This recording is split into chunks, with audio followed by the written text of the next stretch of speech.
I'm going to start this video with a confession. I don't tend to myself like cruises, but I have tons of clients that love them and they find them extremely relaxing. And often they find them easier. Now, when I thought about this, here's what I realized. I think they oftentimes find them easier because their brain has fewer things to manage. Hi, my name's Heath. I'm diagnosed with autism and ADHD. I'm also a travel agent. Creating a community where me and others like me share tips, tricks, and travel hacks to help us all travel. So let's look at why we think that this is that helps. So the first thing is the misunderstanding about travel exhaustion. I think a lot of people assume travel exhaustion is just mostly physical. Like you go out, you walk too much, you have the heat, you have the long days, and obviously that's a lot of it. But for many neurodivergent travelers, the bigger issue is oftentimes the cognitive load.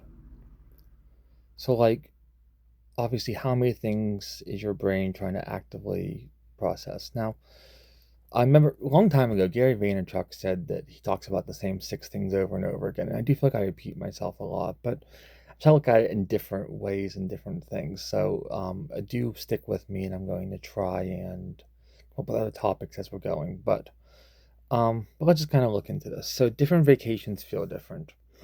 So one of the things I eventually have noticed is that some vacations can drain you drastically faster based on the what's happening. Um, so I definitely am drained a lot less for an all-inclusive than I am for a theme park. The more your itinerary is, the worse than relaxed. Like I said, my clients have seemed to have found cruises to be manageable. And the more I looked at it, the more I don't think it's accidental. And the reason is that cruises reduce transition load. One of the biggest things they do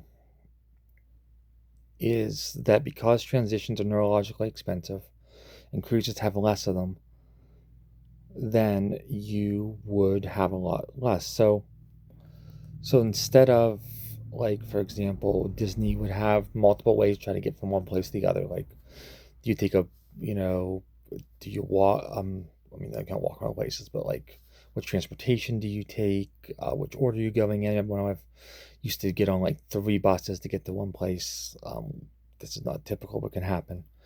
Now, oftentimes, one thing about with cruises, um, you're obviously just on the boat and that's it. The layout becomes familiar. Your meals have you actually pick a meal time that stays the same. Overall, your rhythm becomes predictable. Actually, a lot of cruises, the people like the rotational dining and your waiters stick with you. I mean, there's a lot of things like that. And for neurodivergent brains, the predictability conserves energy. So your brain stops rebuilding the mental map. And that was one of the biggest realizations for me.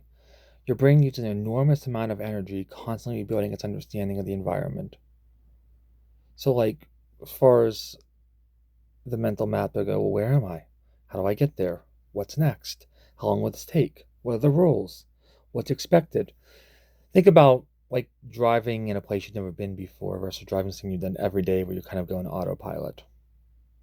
So, in the same way, because you're using a lot less energy on the autopilot, cruises naturally reduce a lot of the uncertainty after the first day or two.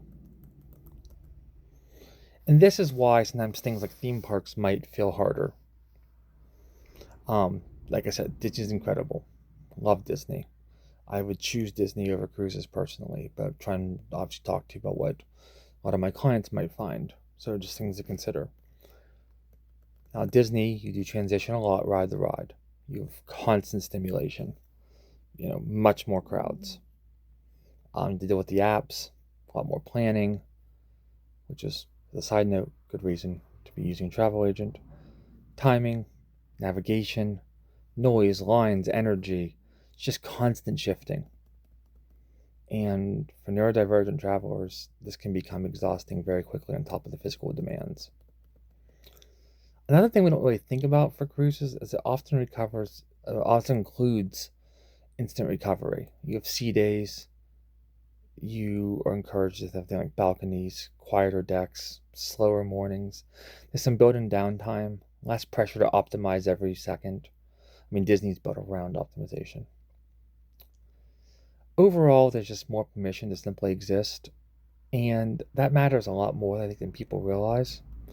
Now, again, this is not about better. I'm not trying to say cruises are objectively better. I'm just trying to give comparisons for people to consider when they're traveling. The important shift here, remember, is just that your environment matters. So if you're going to choose, be like me and choose something like Disney over it, that's why you're starting later. That's why you're having less demanding days. That's why you're building in rest. Overall, the real goal is that neurodivergent travelers spend years trying to force themselves into the correct way.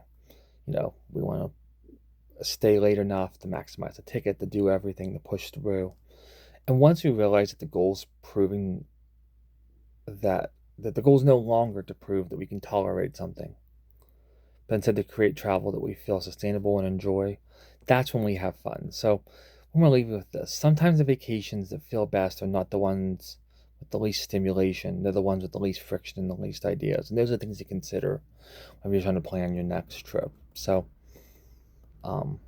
just kind of things to think about.